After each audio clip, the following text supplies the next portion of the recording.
Welcome, everybody. Take a seat while people are still coming in.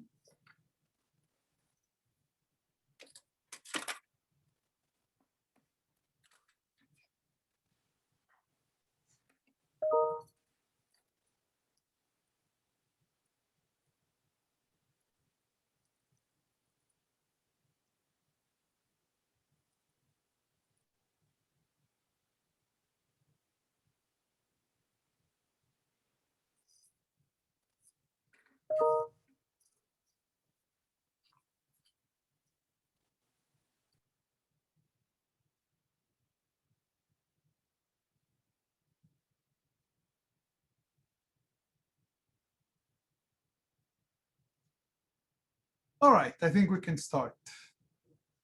Thank you for joining us on this beautiful day. Good morning, good afternoon, good evening, wherever you are. I'm delighted to start this event with Professor Dina Danon, but before we start, I have a couple of announcements. Next week on March 17th, we are hosting Professor Shira Klein in a talk, Italy's Jews from Emancipation to Fascism.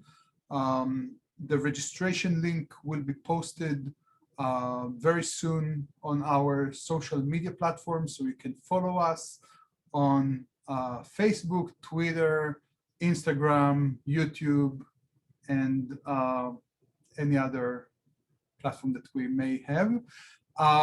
And I want to thank the Department of History and the Jewish Studies program here at Penn State for sponsoring this event and the series that Michelle Campos and I organized. Now, I'm delighted to introduce Professor Dina Danon for the talk today. Professor Danon's research focuses on Eastern Sephardi diaspora during modern times and draws heavily on previously unexplored Ladino language archival material. Danone is particularly interested in social history and how its tools help revise prevailing scholarship not only on the Sephardi world, but on Jewish modernity as a whole. She is currently, her first book is now completed and out, and it's amazing, and you should get it. And this book is capturing the voices of both destitute beggars and lay oligarchs, peddlers and guildsmen, housewives and rabbis. The book underscores the centrality of poverty and social class to the community modern transformation. Her work has most recently appeared in the International Journal of Turkish Studies. Her second book project, which she develops as developed as a fellow at the Katz Center for Advanced Judaic Studies at the University of Pennsylvania during 2018-2019 academic year, explores the marketplace of matchmaking, marriage, and divorce in the Ottoman Sephardi world. Please join me in welcoming Professor Danon. Thank you so much. The floor is yours. Thank you. I'll share my screen.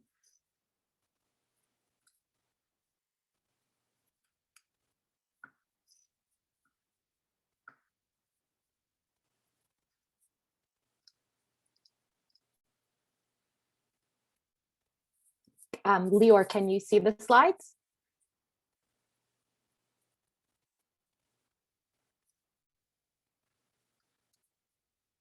Yes, yes. Okay, perfect. Wonderful. Okay.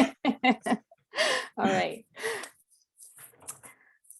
In 1899, the Jewish community of Ottoman Izmir came to a near standstill. The death of Chief Rabbi Avraham Palachi in January of that year had led to the first transfer of rabbinic power in over 30 years. The ensuing term appointment of a successor, as well as a range of problems that had long plagued the communal administration, now bitterly polarized the community. Most contentious was management of the local kosher meat industry, which, through the levy of a regressive sales tax known as the gabela, generated the overwhelming majority of the community's revenue. Warring factions advanced competing visions of how a new chief rabbi might improve the system. lessening its inefficiencies, and distributing its burden more equitably.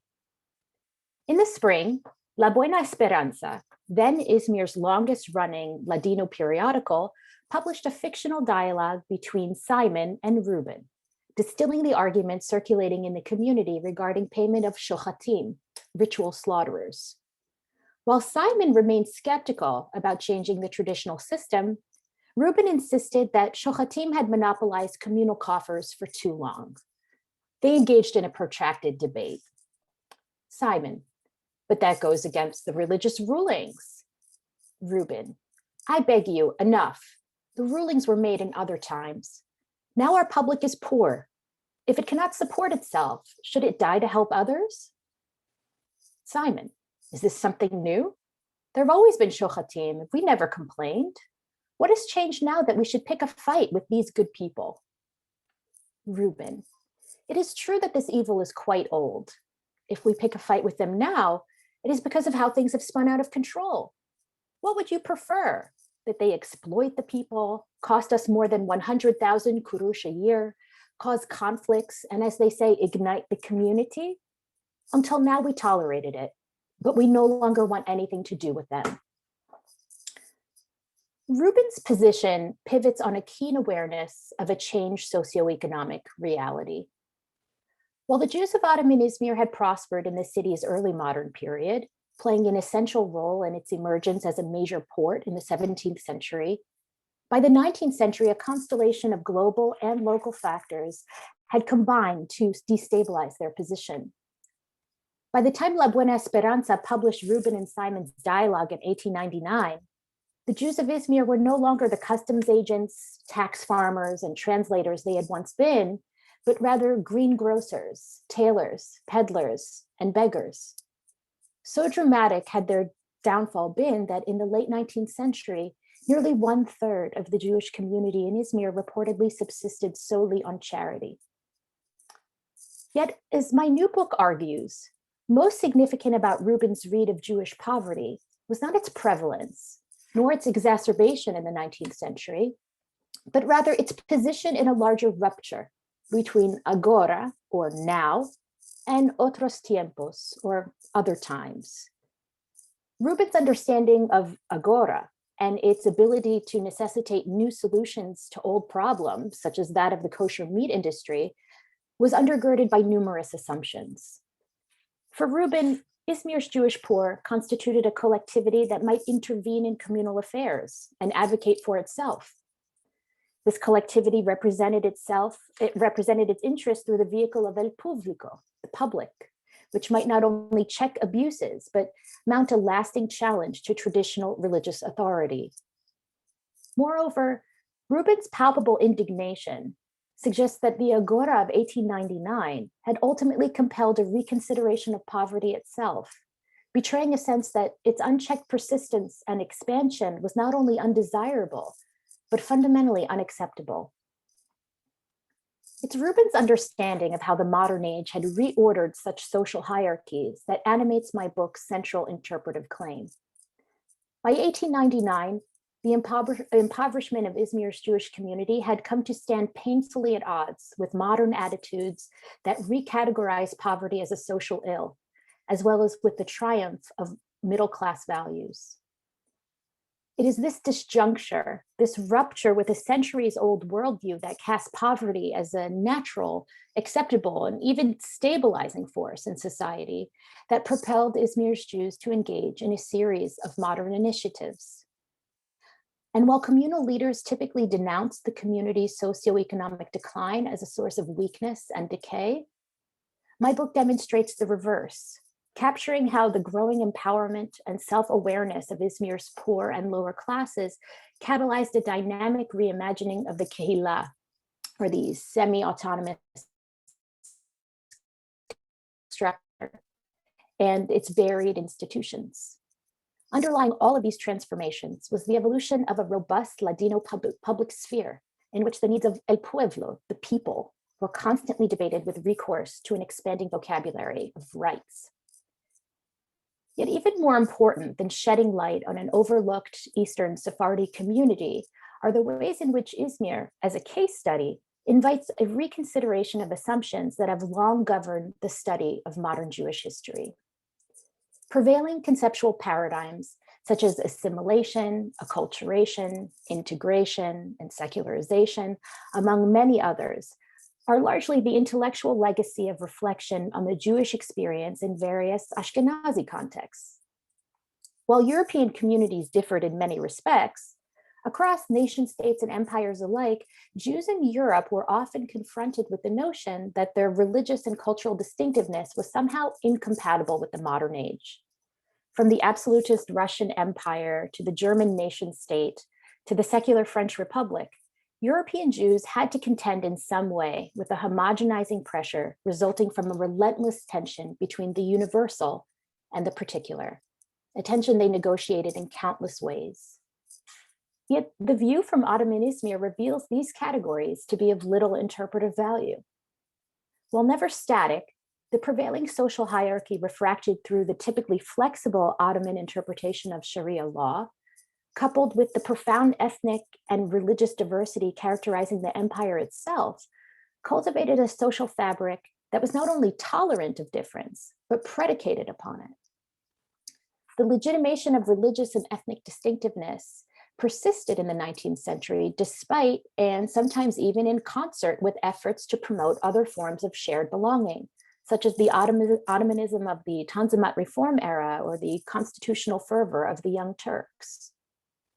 This continued affirmation was notably the case for Sephardi Jews, as opposed to their Greek and Armenian neighbors, as their position in the Ottoman landscape was not complicated by the rising tide of various nationalisms.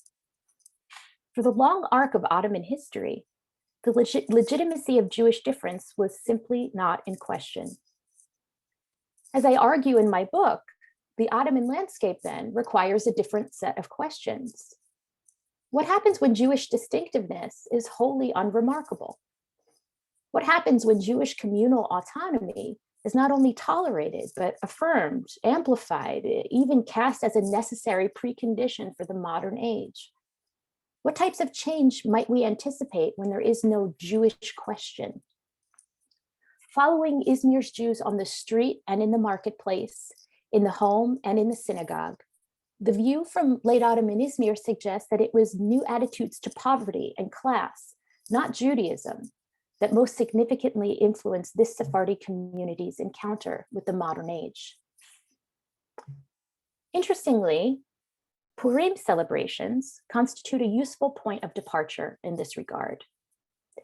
Nowhere in Turkey or Bulgaria is the festival of Purim celebrated with as much noise, bustle, and animation as it is here, remarked one observer in 1891, detailing a boisterous street scene of lights, brass bands, myrtle branches, lamps of multicolored Venetian glass, costumed revelers, and drunkards.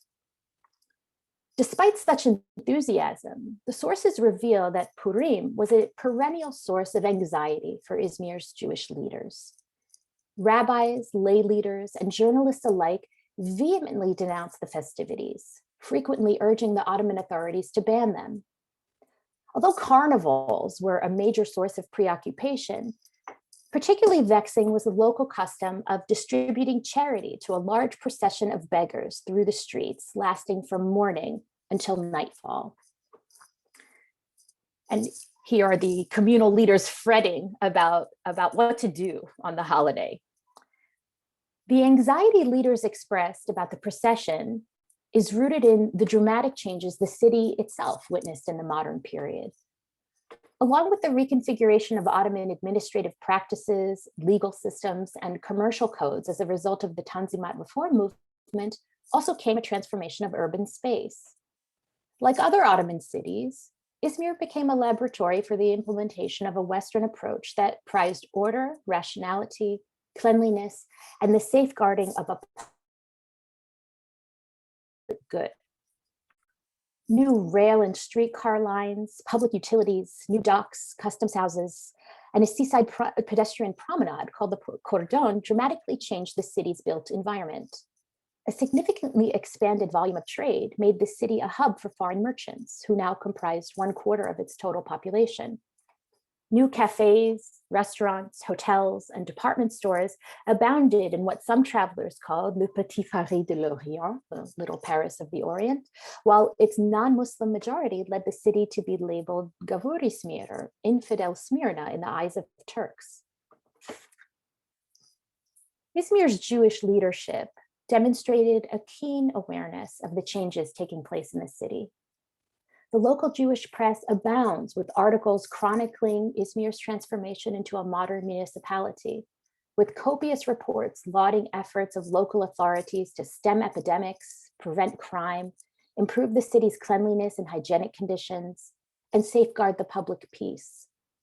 Sephardi newspaper editors constantly reinforced the notion of a partnership between the municipality and its residents, urging their readers to take an active role in transforming the city into a well-ordered and clean modern space. Yet such a partnership was complicated for Izmir's Jewish community. Both internal census records and Western accounts alike point to the indigence that marked Izmir's Jewish neighborhoods and the considerable number of beggars on their streets. By the 19th century, the preponderance of Jewish beggars on Izmir's streets increasingly clashed with a growing discomfort with public displays of poverty in the modern city. Such discomfort was undergirded in Ottoman cities by the adoption of a European approach associating begging, especially on the part of those perceived to be able-bodied, with disorder, laziness, and sin. The Ottoman state itself implemented a range of policies reflecting this attitude, first banning begging in 1890, and then fully criminalizing it in 1909. Already by 1878, Izmir's Jewish community had established the Gabayei Sadaka, the Stewards of Charity Society, with the express purpose of removing Jewish beggars from the streets. Its administrators ambitiously centralized the collection of all local charity and distributed it in weekly installments called semanadas, only to those deemed officially worthy after an investigation into their circumstances. The early activities of the society are recorded in this Defter de Reclamos, which is a veritable treasure trove for reconstructing how poverty was both lived and imagined in the Eastern Sephardi world. Despite the successes of Gabayei Sadaka in concealing the community's poverty, Purim, with its raucous carnivals and public distributions of charity, unfailingly made it public. Reflecting a deep sense of embarrassment, observers lamented how it allowed misery in all of its shapes and colors to take to the streets. Yet notably absent from any of the criticisms that surfaced every winter on the part of lay leaders, rabbis, and newspaper editors, and they're voluminous, is discomfort with the nature of Purim as a Jewish holiday. At no point do Izmir's Jewish leaders express apprehension about putting their ethnic, religious, or cultural difference on display. As Izmirlis and as Jews in a plural Eastern Mediterranean city, they had undoubtedly seen their Christian neighbors do the same, be they the pre-Lenten celebrations of the Greek Orthodox or Corpus Christi processions of local Latin Catholics. What preoccupied them was not Purim's public declaration of Jewish nationality, but its annual unveiling of the poverty it had worked so hard to hide. With its carnivals and begging processions, Purim put the community's diminished socioeconomic state on display. In this little Paris of the Orient, this was a painful disjuncture they preferred to conceal. The remedies proffered to solve this problem reflect a second angle of the community's social transformations. To remedy the embarrassment of street carnivals and begging processions, communal notables promoted other, more dignified Purim rituals instead, particularly in the form of charity balls and theater performances. Increasingly commonplace in Izmir by the 1870s, such events became prominent around Purim, given the holiday's emphasis on caring for the needy. Referred to as balls, dancing soirees, and evening parties, these events were represented in the Ladino press as elegant and brilliant affairs. They were typically sponsored and attended by the upper echelons of the community, usually emanating either from the ranks of the communal leadership or Izmir's small number of Jewish mercantile elites. On the surface, these balls were held to raise funds for local charities. Yet they operated on a symbolic level as well. In addition to the funds they raised, these events promoted a profound link between two cornerstones of bourgeois life: philanthropy and respectable leisure. A discourse emphasizing the harmony between these two values is evidenced in the earliest mentions of charity balls in Izmir's Ladino press. In advertising upcoming balls held by Izmir's Greek and Armenian communities in 1878, La Esperanza claimed that alongside entertainment, there must also be charity. In reporting on the multitude of charity balls that would become commonplace in the coming years, the paper would constantly laud those who made their attendance at such events, quote, un placer y un dover, or a pleasure and a duty. Lending even more prestige to these events were the venues in which they were held. Traditionally, Jewish charitable activities were associated with communal facilities such as the Hahamhane, the office of the chief rabbinate. Yet, Izmir's physical transformation over the course of the 19th century soon provided its Jewish community opulent new spaces for its charity events. The numerous public works projects undertaken expanding the port and rationalizing street layouts facilitated the construction of numerous clubs, hotels, theaters, and cafes.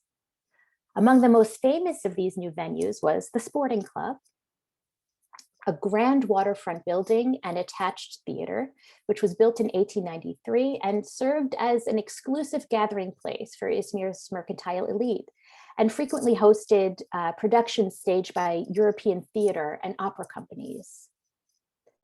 While Jews were not prominent amongst the club's membership, by the turn of the 20th century, Jewish charitable institutions had begun renting the venue for their own events. Most notable among these were the semi-annual theater and musical productions staged for the Ozer Dalim Society and the Talmud Torah School. Izmir's new Kramer Hotel and Palace, which might be a little blurry on your end, was called in the press a splendid edifice that surpassed many great European hotels in luxury and elegance. And this also became a preferred venue for Jewish events. Notably, the Jewish elites attending such events were frequently joined by numerous Ottoman officials and local consuls. An 1883 ball celebrating the inauguration of a new Allianz building, here's the new building, for example, was attended by the local governor, officials from the army and the police force, the director of the Ottoman Bank, the director of the new Izmir Kasaba Railroad, the local Catholic archbishop, and the consuls of 10 countries. Interestingly, a special room had been prepared for the harem of the governor general of the province, who attended the party as his sons were students at the local Allianz school. Even more revealingly, engaging in charity allowed upwardly mobile Jews in Izmir increased socialization with their non-Jewish neighbors. While Izmir's role as one of the empire's most active ports had always facilitated interaction between mercantile elites of different groups, the changing physical landscape of the city in the 19th century, along with the cultivation of Western social norms, gave rise to socialization beyond the world of commerce. Cinemas, clubs, theaters, and boat races are all known to have attracted mixed crowds. Given this changing environment, affluent Jews in Izmir saw increased socialization with their Greek, Muslim, and Armenian neighbors through their engagement in philanthropy. Among the numerous examples of such patterns is a 1907 benefit for the Talmud Torah, which was a school that educated and housed hundreds of impoverished children. Held at the exclusive Sporting Club, the building you just saw, the festive evening included live music, theater, and poetry readings. Forming the honorary committee were the president of the municipality, the director of political affairs for the province, and the chief of police, along with a host of elites from Greek, European, and Armenian communities. As for the performances, and here's the program from the evening, a Mademoiselle Cohen recited a poem by Victor Hugo, which was followed first by a duet sung by two Greeks, a monologue recited by Mr. Spartali in an Armenian. Closing the entertainment was a duet performed by two women, one British, the other Italian. Thus, a charity event for a Jewish school, a long-standing communal institution where nearly 500 destitute students were instructed in Jewish texts according to traditional methods, was attended by, in the words of a newspaper, the most refined enthusiasts of the Smyrna public. Philanthropic endeavors such as the 1907 Talmud Torah benefit challenge our understanding of how Jews entered the middle class in the wider Jewish world. Long rooted in the Central and Western European experiences, scholarship on how Jews became bourgeois has emphasized the need for Jews to sideline or even abandon their religion and culture in order to become middle class. From Paris to Vienna to Berlin, scholars have shown how acculturation for aspiring bourgeois Jews was typically not accompanied by the integration it sought to facilitate. In England, for example, even baptized Jews associated closely with one another. The view from Ottoman Izmir suggests a stark and instructive contrast. Absent in the Islamic world was the demand that Jews modify or abandon their Jewishness. Western Jews ardently adopted middle-class values in service of demonstrating their fitness for citizenship, their worthiness of emancipation, their inclusion in the nation. Yet for Izmir's Jews, the process of becoming middle class was not born of such tensions. Unlike their Western co-religionists who, in the words of one scholar, needed to be, quote, openly middle class but invisibly Jewish, for Izmir's Jews, making a monsieur out of one's son was fully compatible with one's Jewishness. We also find Izmir's Jews negotiating new constructions of class within the structure of the community itself, most notably with respect to taxation. A few words of background are in order here. Despite its gradual adoption of centralizing reforms in the 19th century, the empire's multiple religious groups continue to manage their internal affairs with little intervention from the state, maintaining their institutions, educating their children, tending to their poor, and managing their finances. Operating almost as a mini-state, the Jewish Kehillah managed both external taxes due to the Ottoman authority, such as the jizya, the poll tax for non-Muslims, as well as internal taxes meant to sustain communal institutions. In Izmir, these expenses were covered by revenue generated from sales taxes on kosher goods, the idea being that the religious directive to consume kosher food would make taxes on kosher meat, but also occasionally wine and cheese, a dependable and constant stream of revenue. Known as gabela taxes, these levies were essentially regressive, burdening the poor consumer much more than his wealthier counterpart, and ultimately emerged as a source of relentless class conflict. Structural tensions were exacerbated by the competing interests of a broad range of stakeholders in the gabela system, from ritual slaughterers of cattle, shochatim, to the sellers of meat in the marketplace, kasapis, to tax farmers. These are men who would purchase the tax outright and then collect it later on. And then representatives to the state in all kinds of matters of taxation. And they would be involved in communicating the directives of the municipality regarding pricing to the community, and also helping move meat from the slaughterhouse to the marketplace. So the sheer multiplicity of stakeholders involved made the tax highly volatile. And attempts to reconcile the conflicting demands here often frequently yielded contentious decisions.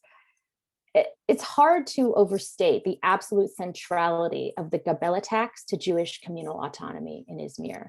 And this is something that may not be clear on the surface. In the absence of other financial instruments, like income taxes based proportionally on wealth, the meat gabela was the backbone of Izmir's communal budget. We see this in how various functions harnessed it over time. In 1888, for example, a group dissatisfied with communal oligarchs instituted an independent butchery system to, quote, ruin the gabela, arguing that such a strategy was the best way to force the hand of the communal council and the chief rabbi. Even the mere threat of external butcheries preoccupied communal leaders. Such was the case in 1897, when a group of Russian Jewish refugees arrived in town and sought their own building for prayer. The Sephardi Communal Council reacted with uneasiness, noting with fear the potential for them to eventually secure their own shochet. Here's a license for a shochet. As La Buena Esperanza would put it, without the meat gabela, quote, there would be no schools, no Talmud Torah, no hospital. Our cemetery would turn into a pile of rocks. Another newspaper, El Pregonero, put it this way. The rabbinate is meat, it's slaughterers, it's butchers. In a word, cattle. When there is meat, there is community. As such, Jewish communal autonomy in Izmir ultimately lay not in the rabbinical courts, nor in its lay councils, but in the slaughterhouse. In the 19th century, Izmir's Jews began to engage this perennial source of class conflict in new ways. One increasingly common strategy was to shirk the tax entirely through the consumption of non-kosher meat. In 1882, for example, the communal council rejected a proposal to levy additional taxes on kosher meat to help cover the costs of absorbing Jewish refugees fleeing Russian pogroms. As the leadership noted, when there is a gabela, it is certain that some of our people might eat treif, ritually unfit meat. In 1886, growing numbers of Jews were reportedly buying non-kosher meat rather than pay the inflated price of 9.25 kurush per oka, which was close to twice the price being charged in Izmir's other communities. 10 years later, some wondered whether the tax would even remain viable. Are we certain that only in a few years the consumption of kosher meat will be sufficient to maintain the most indispensable institutions of the community? Remarked one observer. In contrast to European Jewish communities, in Jewish Izmir, it wasn't ideology, but the havoc wrought by socioeconomic disparity that catalyzed the abandonment of Jewish tradition. Consumption of non-kosher meat was not the product of a critique regarding the compatibility of Jewish ritual with the modern world, nor a commentary on the relevance of continued rabbinic authority, but rather a product of deep-seated and polarizing class conflict. In contrast to Germany, for example, absent in the multi-ethnic Ottoman case was a Schachtfrage, literally slaughter question, that was yielded by the perceived clash between Jewish ritual and the homogenizing framework of the nascent German nation state.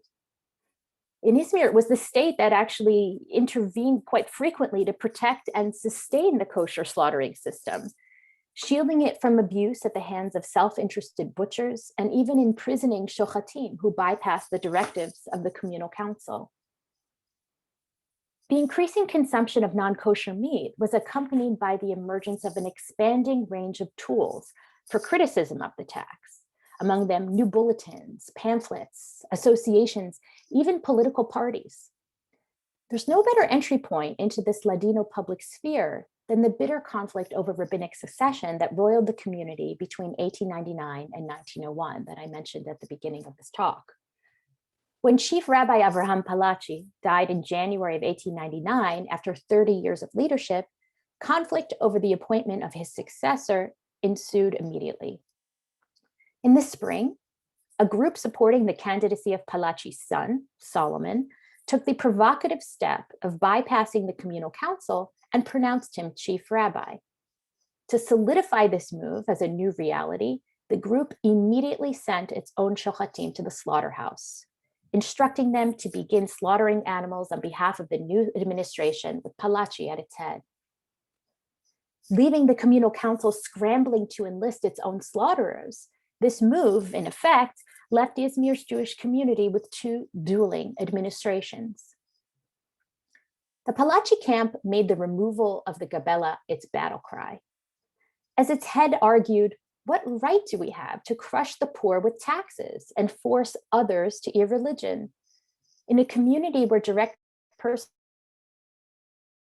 taxes don't exist, the poorest among us have more of a right to control communal affairs. He later noted that the rich also had the resource of truffle-stuffed turkeys, which weren't subject to gabelas. Indeed, when the governor general of the province began to take an interest in this mini coup d'etat, asking for a list of plotters, the key figures emerged as a rag and bone man, a mender of sacks, 2 grocers, and 2 fruit sellers.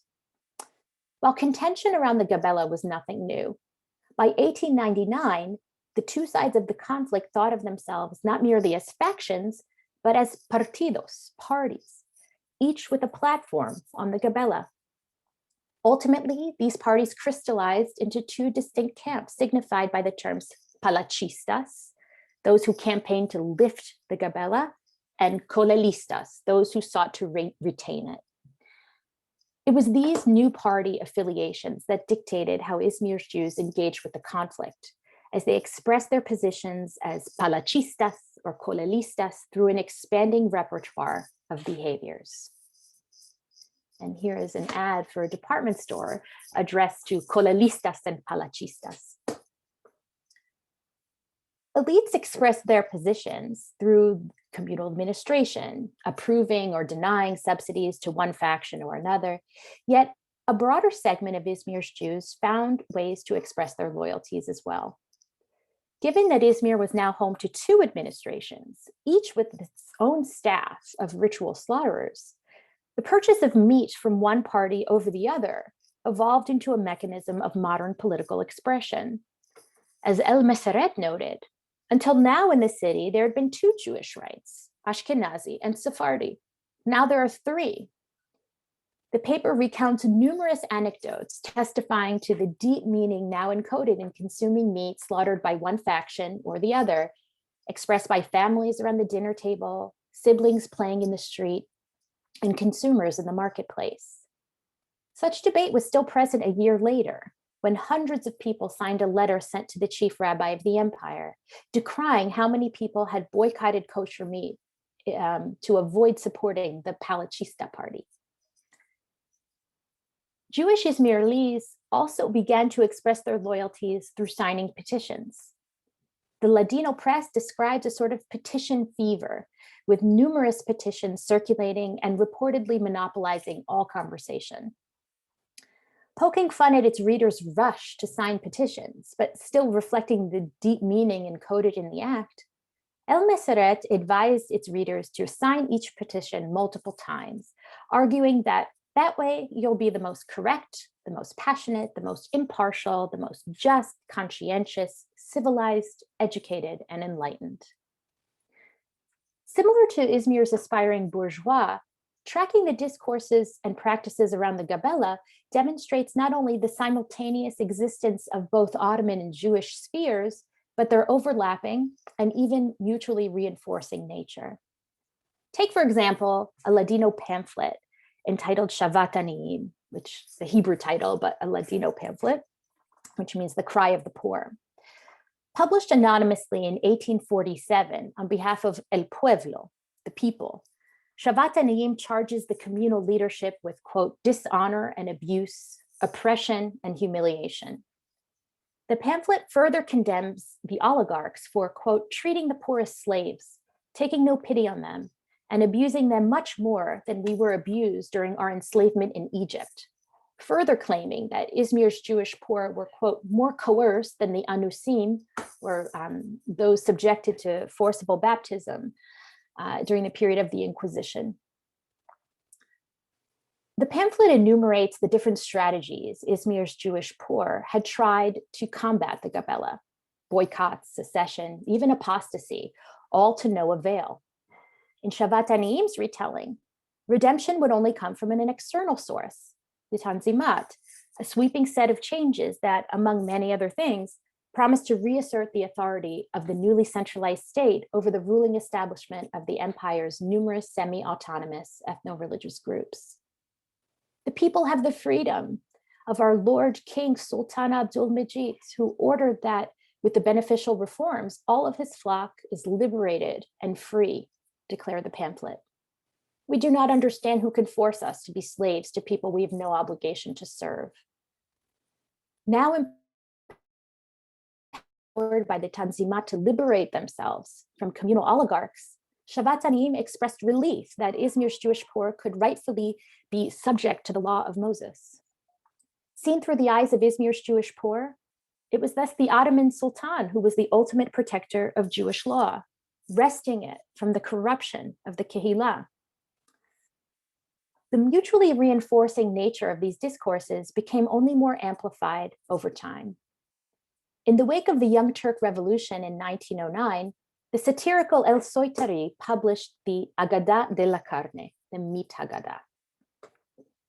Using the template of the traditional Passover Haggadah, El Soitari recast the biblical narrative of the Israelites' oppression, enslavement, and ultimate liberation as the ongoing struggle for freedom from the injustices of Izmir's kosher meat industry.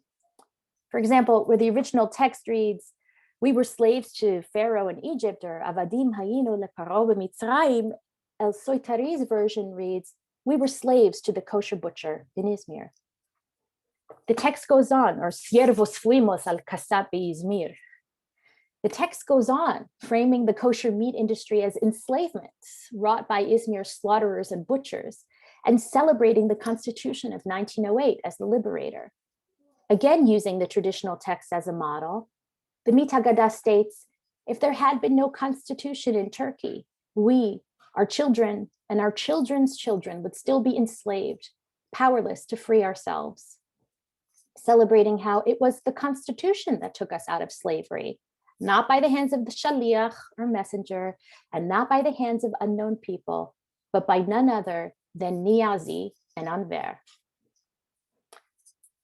The case of Ottoman Izmir invites us to consider the many insights to be gained by not only including Sephardi Jewry in larger narratives, but in using their experience to rethink our read of the wider Jewish encounter with modernity. The modern age, as Izmir's Sephardi Jewish community understood it, demanded that they reconsider their relationship not to Judaism, but to poverty, its public visibility, its causes, its remedies, even its very legitimacy. Thus, the festival of Purim preoccupied them not because of its public declaration of Jewish nationality, but because of its annual unveiling of the poverty the community had sought to remove from view. The ever-escalating attention directed at the kosher meat industry was rooted in controversy not over Jewish ritual as a marker of difference, but rather a reconfiguration of a traditional system that might be sensitive to the cry of the poor. These examples, among many others, reflect that the challenge as they understood it was not how to minimize their religious distinctiveness or even harmonize it with that of a majority, but how to harness it in service of new social hierarchies. Moreover, while I didn't have time to talk about this here, I'd like to add that the interpretive gains of prioritizing socioeconomic class can open new vistas, not only in the study of Sephardi Jewry, but in Ottoman studies more broadly. Socioeconomic class has the potential to illuminate important parallels between the experiences of Jews and their Muslim neighbors that are obscured by the often uninterrogated social taxonomy of Muslim versus dhimmi or Muslim versus ex-dhimmi. It also productively unsettles the category of Ottoman non-Muslim, a term that's typically used in the literature as a shorthand, basically, for the empire's commercial bourgeoisie. Moreover, a focus on social class and the spheres in which it is most visible, such as work, the family, the neighborhood, the street, provides much needed tools with which to test, refine, and reappraise categories that are so often taken for granted, such as coexistence.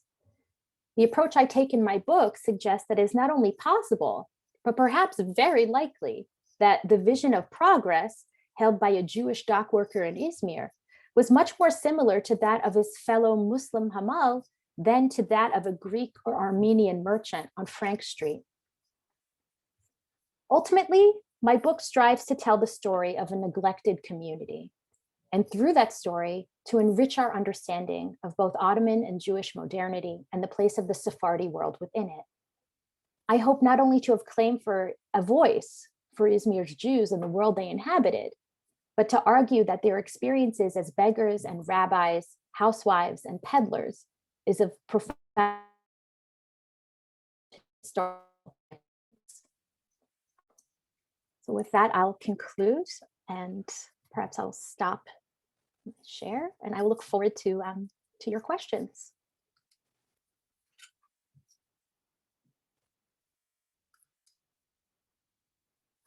Wonderful. Thank you so much, Dina. What a great presentation. So we already have a few questions in the Q&A, and I remind our audience that you can add your questions in the Q&A function here. So the first question is family history genre. What information do you have on the school at Bornabat in the 1880s? My great-grandfather was the headmaster. That's exciting. Yeah.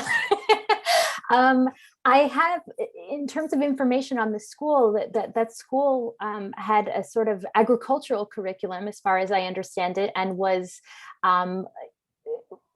the impulse for founding the school was a kind of Maskilic kind of impulse to productivize Jews in the Orient and, get them to be farmers and work with their hands, all sort of trying to remedy the so-called degenerate state that they had fallen into in the Orient. And so the sources that I can speak to about the school in Bornabat are Alliance sources, because of the close relationship between that kind of mission and the sort of local buy-in.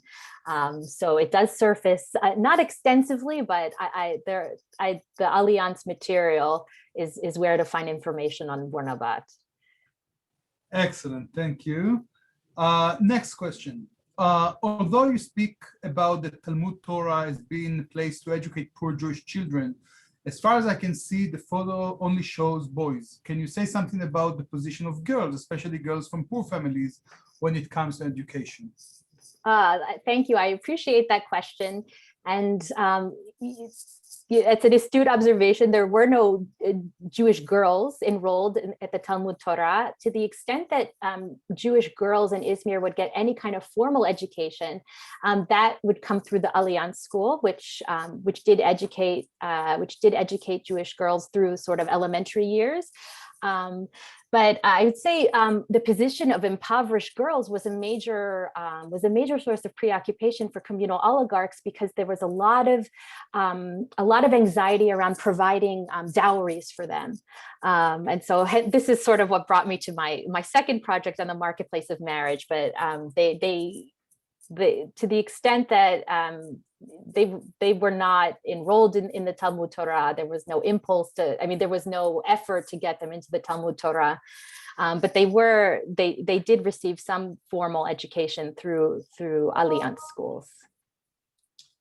Thank you. We had questions about the documents that you showed. Yeah. Are the documents displayed written in Ladino? Okay, great. Yes, most of them are. I wanted to show some examples of the archival material that I work with, and that is written in Ladino. It uses a cursive that is specific to the Eastern Sephardi diaspora called soletreo, and that, I think, the sort of challenges of working with that source base, I think, in part contributed to why it had gone untouched for so long. But yeah, the cursive that people who work with Jewish primary sources, the cursive that is typically taken as standard is actually an Ashkenazi cursive. So the Sephardim had their own cursive, and the printed material is the Ladino press was very robust in Izmir, and there was a sort of booming pamphlet literature also, and so yes, all of those are printed Ladino materials. Great, thank you. Do you have any indication that Izmir's middle-class Jews were aware of the difference between their transformation and the parallel Central and Western European experience that you contrasted with theirs? I think so. I think certainly I think there was a kind of a cross-fertilization of ideas between, Jewish communities in Ottoman lands and their co-religionist. I think the Jews in Izmir and the Sephardi diaspora, more broadly, I guess we're exposed to a more coercive cross-fertilization through the like pronounced efforts of the Alliance to sort of westernize them according to their definition of civilization. But they certainly do have a sense, and they do talk about, at least in the press, their sense of their experience of being Ottomans, of the differences between living as a Jew in Ottoman lands. There's this kind of longstanding trope about the protection and relative safety and security. And I'm not saying that that can historically hold water necessarily, but that's the kind of mythology that they mobilize quite frequently. Thank you. Interesting. Abdul Hamid's constitution in 1880s and then cancellation of the practical level did nothing for escaping the overpriced kosher meat industry in Izmir. Poor Sephardic public in 1907 was very naive and obviously politically not astute. In decades to come, most Jews would be much less traditional, and most, when they migrated elsewhere, mostly assimilated and disappeared. Impressive presentation. So it wasn't a question. I thank you, Itzhak Keren, for the comment. Can you say something about Jews in Izmir after 1908? Sure.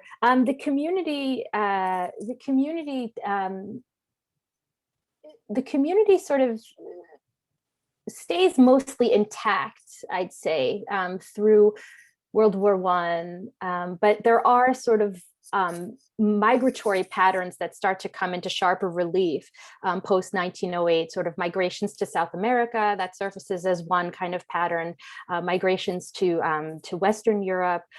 So overall, it's not like Izmir empties out of Jews after 1908. The community stays as a formal collectivity, into the period of the Turkish Republic. But like the experience of many, Jews in the Islamic world in the 20th century is they're basically, it starts to contract in on itself. And I'll give you an example. There are actually efforts underway to get the Jewish part of town in Izmir designated as a UNESCO World Heritage Site, because there is such a heavy concentration of synagogues in a very, very small area, over 10 synagogues in just a few, over the course of just a few streets. And having been through some of them, it's sort of very poignant, they weren't forced out because of violent anti-Semitism. It's a community that is basically contracted because of these sort of large, meta processes that made life kind of untenable there, or made people look for other options. But it's not like there is a robust kind of infrastructure that still exists in the architecture of the city, and in how the community lived. But it's not like this is a community that was chased out, in the Republican period. Thank you. Thank you for this insightful presentation. I very much look forward to reading your book. Two questions. One, your focus seems to be on the turn of the 20th century in Izmir. Could you elaborate on your periodization and its rationale? How different or similar is this moment from the early decades of the 19th century?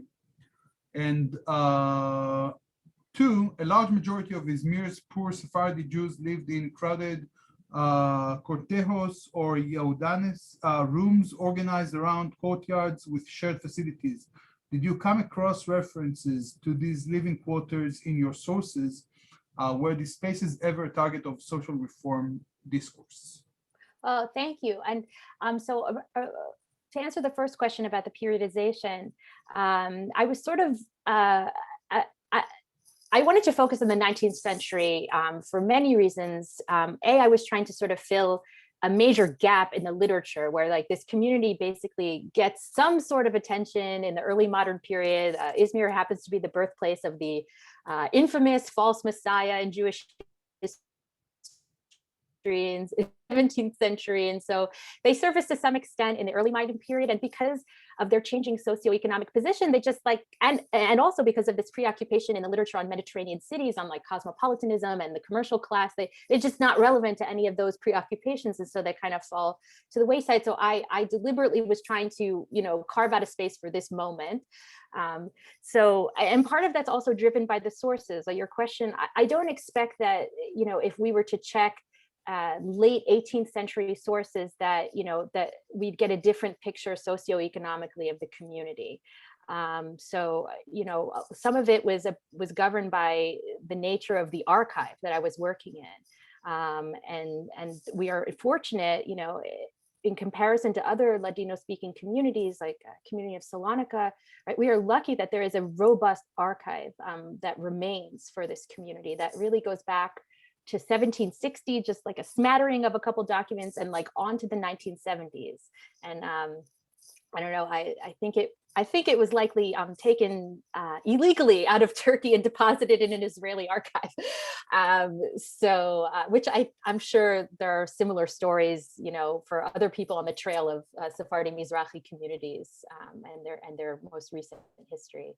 But yeah, to follow up on the second question, the question about the cortijo, this is an area of fascination for me. And I found this, I was working with this census that goes house by house and lists all the people living in, the particular dwellings. And you're right that this kind of westernizing discourse around hygiene and public health, that the cortijo becomes a kind of front in that. Like when there's an outbreak of the plague, for example, I mean, apropos our current life, there are actually quite a number of epidemics, very very tragic epidemics that the community and the city, as a whole, grappled with in the modern period. And so when there's an outbreak of the plague in 1900, the Ladino press is very, very keen to make sure people know how to whitewash your cortijo. Like that's how to make sure that there's no transmission, and there's a kind of bridge that people assume exists between what happens in the domestic space and the public good, that those two areas are kind of overlapping. Thank you.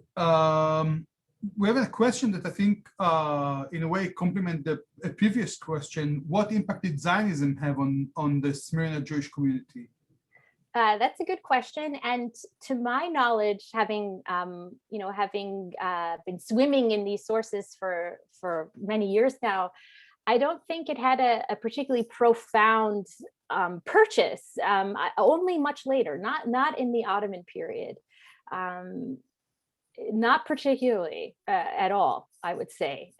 There is engagement with it, there's knowledge of it, there's concern about it, but the same Haggadah that I shared with you today, I can think of a Ladino source that talks about the 10 plagues that the Zionists have wrought on our community in the Eastern Sephardi diaspora. And now I'm blanking on whether that's actually an Istanbul newspaper or an Izmir paper, but that's part of the discourse too. There's a lot of hand-wringing about the Zionists. So not necessarily, signing on to the Zionist project at all. Excellent. Your observations form a new background, for me at least, to the efforts of Zionist leaders in the Yishuv on the eve of World War I to encourage Jews in Palestine to take on Ottoman citizenship. Can you care to comment on that? I could comment on that, but I'd say I almost would defer to Michelle, who is an expert on, who is actually an expert on questions of citizenship in Ottoman Palestine. So I don't know if Michelle, you'd like to comment, or we can. I don't know if she's there, but yeah. I'd say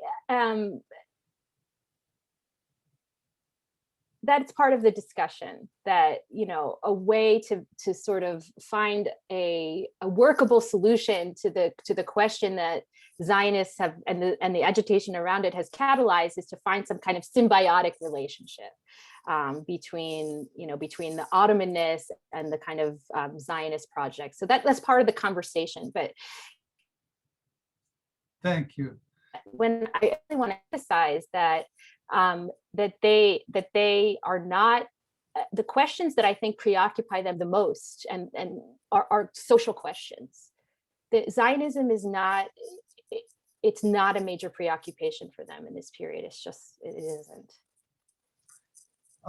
We have time for maybe one or two more questions. So, did the Jews of Izmir suffer during the Greek-Turkish struggle following World War I? I don't want to say that they. I'm sure that they suffered as all residents of the city did, but they were external to the violent exchange of populations that that took place. And I know from my own family lore, and I can come clean and say that I have roots in the city.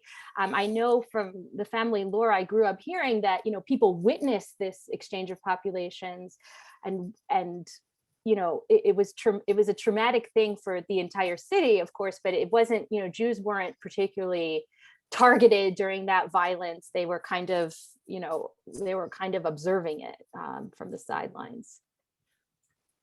Thank you. What relations were there between the different ethnic religious groups?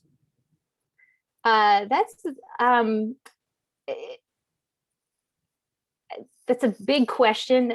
What type of relations? I'd say on the whole, that's very hard to generalize, and it's kind of a question that I'm trying to take on in some future projects.